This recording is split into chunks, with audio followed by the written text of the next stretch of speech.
Hello, everyone. Welcome again to another Teacher Joseph podcast. Well, in the news today, there's a story about Halloween. Now, as I was mentioning to you, Halloween is a big deal here in the UK, and more people celebrate Halloween now than they celebrate Christmas. So it's overtaken Christmas as one of our most popular festivals.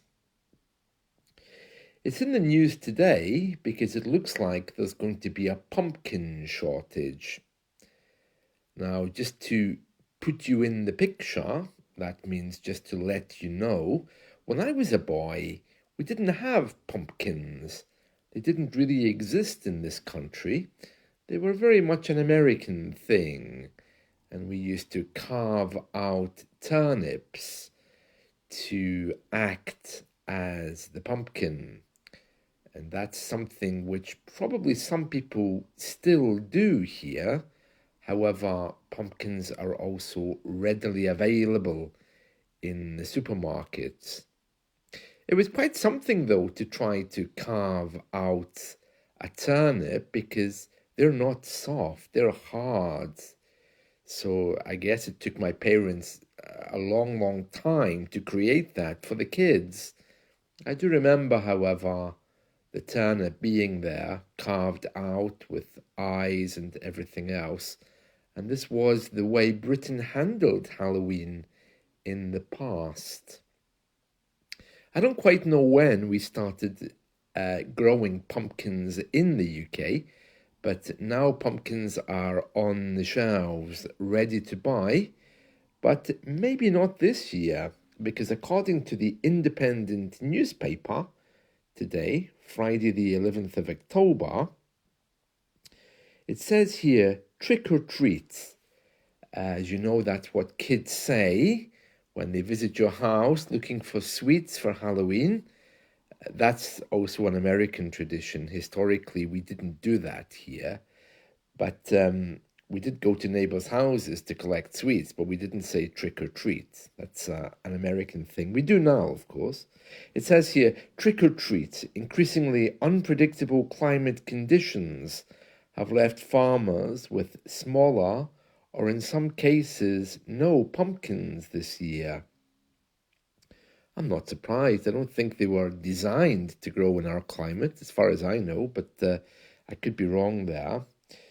Okay, this story is written by someone called Athena Stavro, and this is her story in The Independent. It says, as Halloween approaches, pumpkin farmers are in a scary situation as they face mass crop failures following extreme weather conditions. Okay, so crops, that's the word we use to describe things which grow on farms. And mass failure is self-explanatory, something which hasn't worked. Mass crop failures. She goes on to tell us, heavy rain and increasingly unpredictable climate conditions have left the UK's pumpkin growers with smaller, or in some cases barely any pumpkins this year.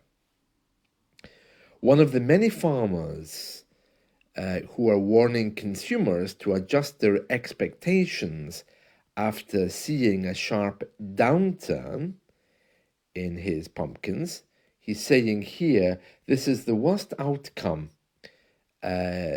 that he's ever seen in all of his years, with almost all of his pumpkins failing to grow this year. He says, we were hoping for 40,000, but we've seen a 90% failure rate. It really is harsh. He highlighted that a combination of wet weather and a surge of slugs, that's those types of insects which eat everything. Are they classed as insects? They're like little snails. Probably, yeah, insects are the wrong words. Yes, slugs aren't insects. They're more snails, aren't they? Mollusks, I think. I'm not sure, but anyway, it's these little black things which look really ugly. Yeah, they had a problem with them and they're facing difficult growing conditions. It says here, when his pumpkins are ready for picking, he says there'll be around 80% will be open this year. Let me read that again. That's not quite clear.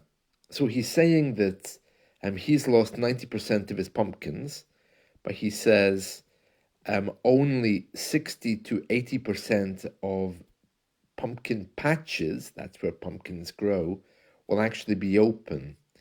He said, okay, so he's saying that the entire drop across the industry could be as much as 40%. Okay, it says here the winter of 23-24 was the wettest on record in England and Wales. They say that every year, don't they?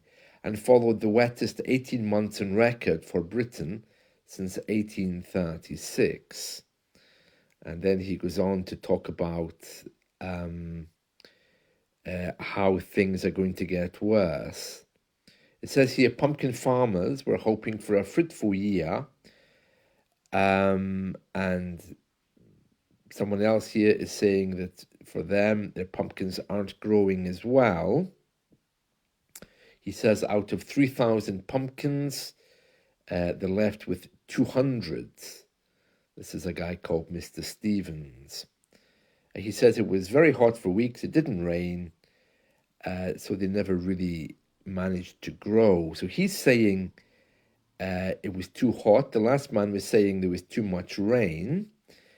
And someone else here is saying that the ground was so wet that there's no way they would have grown after that. Someone else is saying the crop is there, but they're much smaller pumpkins than before. It says here, this year has been in contrast with other years, in that there aren't enough to go round. Oh, interesting. And then they've interviewed a professional pumpkin carver.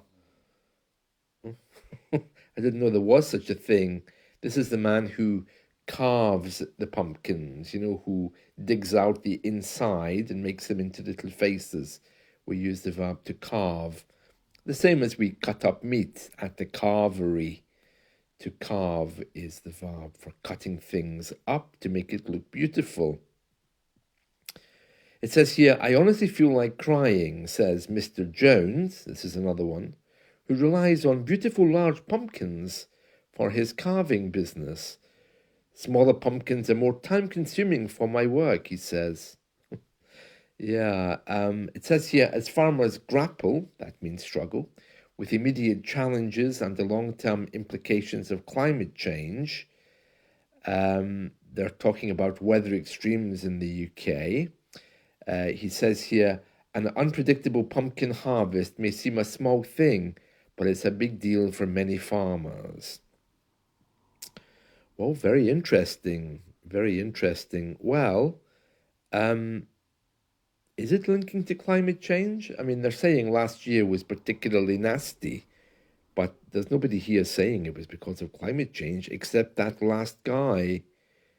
So I don't know quite what they are trying to say there, except that it's been a bad year for pumpkins.